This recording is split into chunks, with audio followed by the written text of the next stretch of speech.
Nah, pemirsa, sistem pertanian terpadu menjadi salah satu pendekatan yang dinilai mampu meningkatkan efisiensi dan keberlanjutan sektor pertanian dengan mengintegrasikan berbagai kegiatan dalam satu sistem yang saling mendukung. Konsep ini tidak hanya berpotensi meningkatkan produktivitas, tetapi juga menjaga keseimbangan lingkungan serta menekan biaya produksi bagi petani. Dan untuk membahas lebih lanjut mengenai penerapan sistem pertanian terpadu dan manfaatnya, telah hadir bersama kami di studio Dr. Insinyur Umi Puji Astuti. Beliau selaku penyuluh ahli utama DPW Perhiptani Daerah Istimewa Yogyakarta. Selamat pagi, Bu Umi. Selamat pagi, Mbak Meta. Ya, terima kasih sudah menyempatkan hadir di studio ya, Ibu. Ya, sama-sama. Bu Umi, kita lihat sistem pertanian terpadu, benarkah apa yang sudah saya informasikan tadi supaya tidak salah ini, Bu Umi? Silakan. Iya, memang sistem pertanian terpadu ini sebetulnya sudah lama dicanangkan ya. Oleh Kementerian Pertanian, tetapi akhir-akhir ini juga sangat marak digalakkan kembali karena memang lahan kita itu semakin sempit ya, semakin berkurang terus, sementara ketahanan pangan masyarakat Indonesia itu harus terjaga, sehingga konsep pertanian terpadu ini harus dimunculkan kembali, harus dilakukan oleh setiap masyarakat begitu. Ya, ini kan resah karena memang lahannya sempit. Tapi kalau kita lihat pertanian terpadu berarti dia ada manusianya, kemudian ada perikanan. Iya. Kalau kita menilik ya arti pertanian secara sempit itu kan hanya pengelolaan tanaman untuk menghasilkan produksi begitu. Tetapi dalam arti luas pertanian itu pengelolaan tanaman, ternak, ikan gitu di suatu lahan ya, sehingga hasilnya itu akan lebih baik, lebih produktif dan efisien. Nah, kenapa harus terpadu sekarang? Terpadu itu dalam satu lahan, Mbak. Satu lahan bisa diusahakan beberapa itu tanaman, pangan, sayur, kemudian ada ternak di situ, ada ikan, sehingga dalam satu lahan itu yang dikelola oleh petani itu, oleh masyarakat itu sudah bisa menghasilkan produk pangan, susu, gizi, begitu ya. Kemudian juga di situ ada konsep yang utamanya, ada konsep lingkungan hidup yang terawat begitu. Baik. Karena terpadu. Karena baik sekali, tapi kan ini di teorinya kan manis sekali gitu. Tapi apakah pelaksanaannya itu gampang? Kalau mengingat dari dulu kita sudah ada, kemudian sekarang, kalau memang gampang berarti kan masif. Ini kan belum. Apa yang menyebabkan ini belum masif? Baik, Mbak Meta. Sebetulnya ini sudah sangat masif ya pelaksanaannya. Kalau konsep yang dijadikan model oleh Kementerian Pertanian sekitar tahun 2020-an ya ke sini itu konsep sistem pertanian bioindustri. Nah, itu dalam satu lahan itu ada pengelolaan tanaman, ada pengelolaan hewan, ada pengelolaan pengolahan limbah. Betul. Sehingga di satu kawasan itu tidak ada limbah atau disebut zero waste.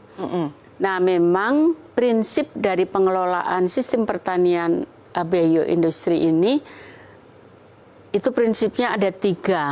Ada reuse, kemudian reuse, dan recycle. Kenapa reuse? Karena ada pengurangan biaya yang dari luar dan itu dipenuhi di dalam sistem itu, di masyarakat itu. Kemudian juga reuse, penggunaan bahan yang tidak terpakai itu ternyata bisa dimanfaatkan, diolah memang dengan teknologi, inovasi teknologi. Nah, di institusi sekarang BRMP itu kalau dulu BPTP, Mbak, Balai Pengkajian Teknologi Pertanian, nah itu mengawal para petani untuk melakukan model ini. Dan untuk DIY itu sudah sangat masif, dan sampai saat ini kalau kita melihat kelompok-kelompok yang kita bina itu masih berjalan sampai sekarang. Baik, kalau kita lihat sekarang tantangannya untuk hari ini, tahun ini, ke depan, melihat DIY yang tadi lahannya semakin sempit, petaninya yang juga petani muda kita juga belum banyak yang bergerak, meskipun sudah ada penerapan teknologinya kepada mereka juga masih kurang tersambung dengan baik. Lantas yang pertama-tama dulu yang harus kita lakukan ini apa? Kepada petani di DIY saja dulu. Ya, jadi yang pertama-tama teman-teman petani memang harus menguasai teknologi yang sangat sederhana. Dan integrated farming ini, pertanian terpadu ini bisa dilakukan oleh setiap orang, setiap petani, setiap orang bisa, setiap masyarakat, mau di perdesaan atau di perkotaan. Jadi prinsipnya atau langkah yang perlu disiapkan, yang pertama adalah memilih komoditas. Apa yang akan saya lakukan sesuai dengan potensi yang ada di lahan itu. Nah, itu mereka harus mendapatkan pendampingan dari siapa? Ada penyuluh lapangan yang memang tantangannya masyarakat itu belum tahu gimana sih cara menanam, apa sih media yang baik, kan begitu, Mbak. Betul, ya. Tetapi ada penyuluh lapangan. Kemudian ada kantor BRMP di DIY ini sebagai sumber inovasi teknologi, sehingga itu yang dari BRMP ini bisa menyampaikan ke penyuluh lapangan, dan yang terdekat ke petani adalah penyuluh lapangan. Komoditas yang bisa ditanam apa, kemudian memang masyarakat nggak tahu, wah ini saya pupuknya berapa ya? Ini kalau ada penyakit ini harus seperti apa? Ya, ini ada di setiap desa itu kan ada satu penyuluh lapangan, kemudian ada penyuluh pertanian swadaya juga. Nah, itu bisa mendampingi masyarakat, teman-teman yang ada di yang ingin melakukan integrated farming. Baik, kalau ada pemikiran dari petani-petani, aduh nanti modalnya banyak banget ini. Kalau saya harus integrated farming, saya satu aja pupuknya udah begini, nanti harus ada gagal panen begini. Ini bagaimana, Bu? Ya, konsep integrated farming itu sebetulnya menghindari itu, Mbak. Menghindari gagal panen, menghindari, waduh harga pupuk sekarang mahal, begitu ya. Nah, di integrated farming itu kita berupaya mengolah limbah yang ada di lahan itu dijadikan pupuk atau dijadikan pakan, sehingga itu akan sangat mengurangi biaya input produksi. Jadi biayanya ya berasal dari lahan itu, dari orang itu, dengan inovasi teknologi yang harus diterapkan di lahan itu. Mampukah kalau kita itu sendiri atau kita harus punya kelompok ini, Bu Umi? Bisa sendiri, berkelompok lebih bagus, karena nanti kalau sendiri, misalnya produksinya sudah banyak, penjualannya kan susah. Tetapi kalau berkelompok, itu di sisi pasarnya akan lebih mudah. Siap-siap. Ya, sehingga, saya punya cabai kok cuma sedikit, tapi dengan berkelompok, tanaman cabai ataupun bahan yang lain, susu atau apa, kalau dijadikan satu kelompok, itu akan pemasarannya akan lebih mudah, bisa lebih tersentral, dan yang utama petani itu punya bargaining position untuk menentukan harga. Sulit ya? Sulit. Karena rata-rata kan kalau kita datang ke petani terus dia nanti ada tengkulak yang datang karena tidak menguasai pemasarannya, Ibu. Iya, justru dengan berkelompok ini pengelolaannya sendiri-sendiri. Tapi kan saya punya kelompok tani, ada seksi pemasaran. Siapa nanti yang akan promosi? Sekarang lewat medsos, lewat apapun sudah cepat untuk promosi pemasaran. Baik. Ya, dan itu akan menguntungkan kami pribadi, petani satu ini dalam hal harga. Itu kalau berkelompok. Sebenarnya kalau petani di Jogja ini ada pemetaannya nggak sih, Bu Umi? Misalnya di Sleman bagusnya untuk apa, di Gunung Kidul apa gitu, ada tidak sebenarnya seperti itu? Ada. Jadi kalau Sleman itu kebanyakan itu hortikultura. Itu dilakukan oleh petani muda. Tetapi basis hortikultura itu juga harus diintegrasikan hortikultura dengan apa? Ternak. Misalnya sekarang kalau Sleman itu kambing ya. Dengan begitu limbah-limbah dari hortikultura itu bisa dijadikan difermentasi dengan inovasi teknologi menjadi pakan. Kambing, tambahan kopi itu bisa ya? Karena Sleman kambing, kopi, iya. Kemarin di bioindustri itu ada integrasi kambing dengan salak, kambing dan kopi. Di Kulon Progo itu kambing dan kakao. Dan itu zero waste, tidak ada limbah daun pun yang terbuang. Baik. Bisa untuk pupuk, bisa untuk pakan. Siap. Tapi memang semua dengan teknologi dan ada pendampingan. Kita nanti akan tanya teknologi dan pendampingannya. Namun sebelumnya Bu Umi, kami akan mengajak pemirsa untuk menyaksikan pariwara berikut ini.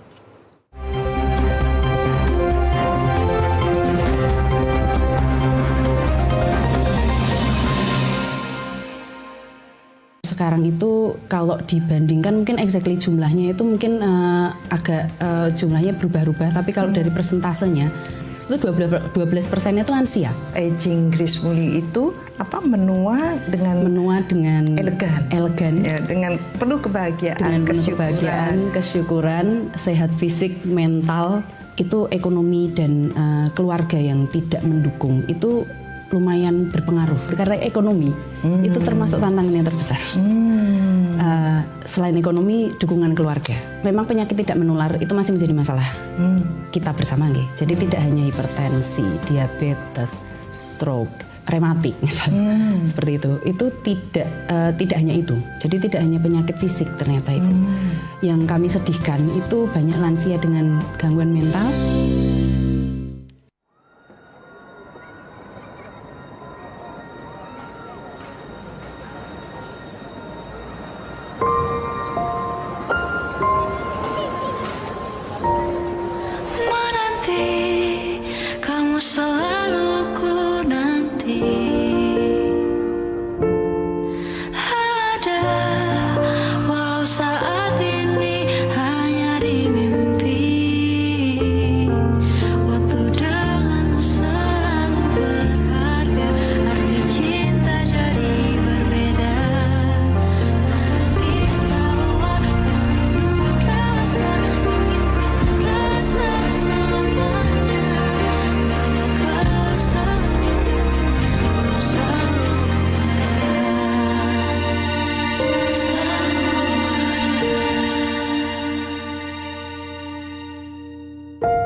Selamat ulang tahun, Fauzan.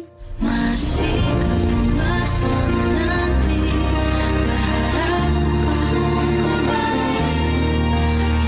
Andai ku bisa memilih, kamu kan selalu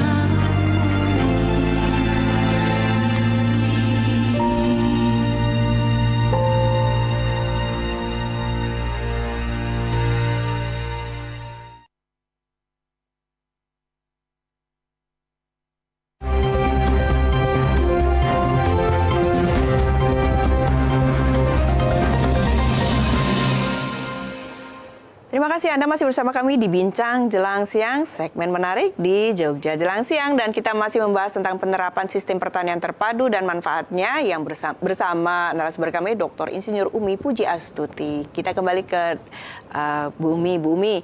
Mari kita buka satu-satu, bedah satu-satu tantangan-tantangan, hambatan-hambatannya. Kalau kita tadi lihat ternyata di luar sana kalau kita misalnya integrated farming ini bisa menghasilkan zero waste. Iya.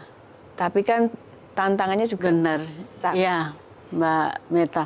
Memang tantangannya itu yang pertama di teknologi ya. Belum semua petani itu bisa memahami teknologi yang harus dilakukan, misalnya penanaman, kemudian pengolahan limbah menjadi pupuk, itu seperti apa, kemudian apakah limbah ini bisa saya gunakan untuk pakan ternak.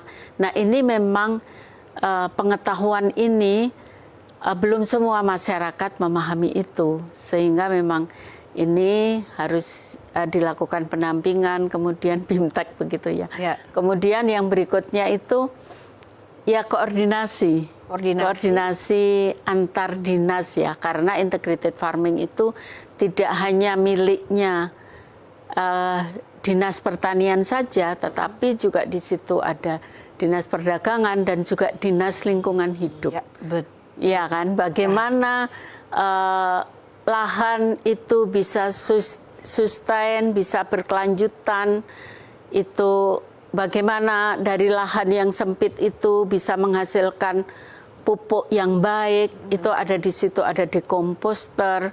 Nah, ini biasanya Dinas Lingkungan Hidup ini yang punya program ini ya, membuat biopori untuk memasukkan sampah organik ke lubang biopori yang nanti bisa kita panen sebagai pupuk dan sebagainya.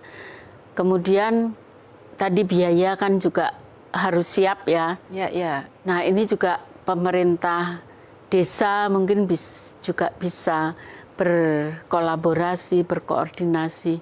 Nah, ini tantangan kita, Mbak. Pemerintah desa melalui anggaran desa. Ya, karena di dalam undang-undang desa itu ada anggaran desa itu harus disisihkan 20%. Harus disisihkan. Disisihkan 20% untuk ketahanan pangan di desa itu. Nah, dari anggaran 20% ini mungkin bisa dijadikan demplot begitu ya untuk integrated farming. Tapi untuk DIY sudah banyak Mbak Meta yang melakukan itu, di setiap desa sudah banyak.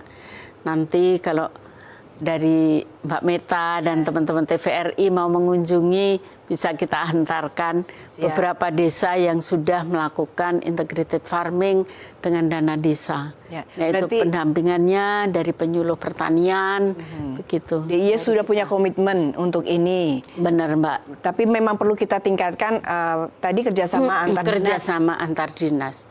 Dinas pertanian, dinas lingkungan hidup, dinas perdagangan, dan juga pemerintah desa, pemerintah kalurahan. Kalau ini sudah menurut Bu Umi, kita sudah jalan, sudah on the track ya, sudah baik ini kita. Tapi perlu kita tingkatkan sebagian mananya kalau untuk lintas dinas ini dan juga pemerintah desanya.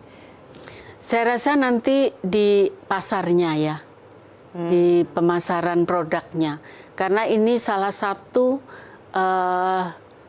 kendala, salah satu tantangan dari para petani yang sudah bisa memproduksi produk-produknya. Nah, ini pemasarannya yang harus kita genjot supaya nanti aktivitas ini bisa berkelanjutan. Petani tetap semangat, termotivasi untuk menghasilkan produk itu karena pasarnya sudah. Jangan sampai nanti kalau telur semua, kemudian harganya anjlok gitu. Nah, sayur juga pernah petani sayur marah buang-buang sayur juga ya. Kita kembali ke sistem yang integrated ini, Ibu, kalau kita lihat sejauh mana petani kita ini mau menerima teknologi. Ya, saat ini memang tadi Mbak, kolaborasi itu harus dipegang karena petani sudah kita dampingi, sudah bisa menerapkan teknologi. Nah, setelah itu memang harus ada monitoring, ada pendampingan dari aparat yang ada di desa. Monitoring pendampingan ini yang berat ya, Ibu? Ya, makanya harus ada kerjasama itu, tidak hanya karena kalau dari kita kan harus berpindah ke lokasi ya. Yang di sini ini harus berjalan terus. Siapa yang monitoring? Karena petugas penyuluh lapangan aja satu desa satu. Dikerubut banyak ya, ini. Tetapi kan dengan aparat desa, penyuluh swadaya yang ada, karena dari awal sudah bersama-sama dengan kita, tentunya untuk memonitor ataupun untuk mengawasi ini akan lebih mudah. Ya. Gitu. Lantas sebenarnya petani-petani ini lebih gampang kemana? Ke perikanan kah atau peternakan kah untuk pemula, Bu Umi? Nah, kalau untuk pemula itu sekarang tergantung dengan masyarakat di situ. Memilih komoditas, Mbak, memilih komoditas itu utamanya ya. Sekarang kalau di Jogja sudah ada slogan nandur Opo sing dipangan, mangan opo sing ditandur. Nah, sehingga pilihan komoditas itu menjadi utama. Jadi saya mau mengkonsumsi apa ya? Keluarga saya mau mengkonsumsi apa? Itu saja yang ditanam. Kemudian saya membutuhkan apa ya? Lahan saya tidak cukup kalau mau pelihara kambing, sapi. Oke, bisa pelihara ayam, dagingnya bisa dikonsumsi, telurnya bisa dikonsumsi untuk pemenuhan gizi. Dan teknologi untuk ayam itu sangat sederhana, bagaimana supaya lingkungan tidak bau. Nah, itu kita juga ada teknologinya. Bahkan kemarin kita memang juga sempat meliput ada mina padi ya, Ibu. Ya, mina padi itu di sawah ya, itu padi dengan ikan. Kalau di rumah tangga mau pelihara ikan juga bisa. Bisa dengan budik damber namanya, budidaya ikan dalam ember. Atau kalau lahannya agak luas lagi, bisa dengan terpal. Begitu. Teknologinya sudah ada. Tidak harus dengan lahan yang luas, tapi dengan lahan yang terbatas, kita bisa menyiapkan bahan pangan untuk keluarga, tentunya yang sehat. Karena input dari luar kan tadi udah dikurangi ya. Karena kita sudah menggunakan pupuk organik yang dari bahan-bahan yang ada di pekarangan kita. Sebenarnya teknologi sudah ada, kita bisa langsung kemana sih Bu kalau misalnya kita ingin tahu? Kita sebagai petani, katakanlah kita bukan petani, kita ingin ke sana. Kemudian kita ingin membuka usaha di sana gitu. Kemana? Sebetulnya di setiap desa sudah ada kalau kita langsung menuju kelompok pertaniannya dia. Iya, ada di BPP ya, Balai Penyuluhan Pertanian. Itu memang di satu Kapanewon itu satu. Tetapi dari BPP itu nanti Mbak Mita di kelurahan mana? Nanti akan dihubungkan oleh penyuluh pendamping di kelurahan tersebut. Karena penyuluh itu kan punya wilayah binaan. Ya. Kalau target daripada sistem ini untuk tahun ini apa kalau saya boleh tahu? Target untuk sistem pertanian terpadu ini. Sebetulnya targetnya sederhana Mbak Mita. Jadi hanya ingin semua masyarakat baik di desa maupun di kelurahan itu, di desa maupun di kota itu bisa memanfaatkan lahannya secara optimal, secara maksimal, optimal dan maksimal. Bibitnya beli di mana Ibu? Kalau kita cuma beli-beli di lewat online nanti salah gitu gimana misalnya? Ya, kalau untuk bibit sayuran itu sudah banyak sekali petani atau toko-toko pertanian yang langsung juga membibitkan tanaman. Begitu, itu ada. Niat sebenarnya ya? Sebetulnya niat. Itu ada dan harganya kalau di Jogja itu sangat murah. Kalau bibit sayuran itu hanya Rp300. Betul. Sangat murah. Betul. Jadi tinggal kita mau apa tidak. Iya. Gitu. Seperti saya beli bibit sampai sekarang belum ditanam-tanam Ibu karena belum ada niatnya. Belum ada niat. Iya. Coba kita niat saja untuk diri kita aja dulu. Kalau kita sukanya itu mengkonsumsi kangkung misalnya, ya udah menanam kangkung aja dulu. Nanti setelah itu akan tahu itu, oh ini kok banyak yang terbuang ya, untuk apa ya? Nah, ini bisa dijadikan pupuk. Potongan-potongan dahan kangkung itu masukkan saja di biopori atau dekomposter itu, masukkan itu nanti 3 bulan sudah kita bisa panen pupuk untuk nanam kangkung lagi. Begitu. Sebenarnya kalau untuk literasi biopori, kemudian dekomposter dan segala macam teknologi pertanian sudah banyak. Di setiap desa itu dinas DLH itu kan juga ada program Proklim ya. Desa yang pro dengan iklim begitu. Nah itu di situ udah peralatan semuanya udah diberi sebetulnya untuk membuat biopori, kemudian untuk membuat dekomposter pupuk organik cair dan padat itu sudah ada semua. Baik, sebenarnya sudah tersedia. Hanya kita saja ya. Ingat atau tidaknya gitu. Dan jadi, ada yang ingin disampaikan Bu, mungkin sedikit saja. Iya, ya jadi jangan karena ini saya sedang ada program nih dari Dinas Lingkungan Hidup. Jadi saya membuat dekomposter. Jangan hanya seperti itu, tetapi itu manfaatnya untuk saya. Jadi ya harus saya lakukan, mau ada program mau tidak, supaya berkelanjutan. Pangan itu tersedia terus. Baik, terima kasih Bu Umi telah hadir di studio. Bermanfaat sekali infonya bagi kita dan semoga ini bisa diterapkan dan memang sistem pertanian terpadu ini sangat bermanfaat bagi kita. Dan terima kasih Anda sudah bersama kami di Jogja Jelang Siang. Kita akan kembali esok dengan informasi dan juga pembahasan yang berbeda. Selamat siang, sampai jumpa. Selamat siang.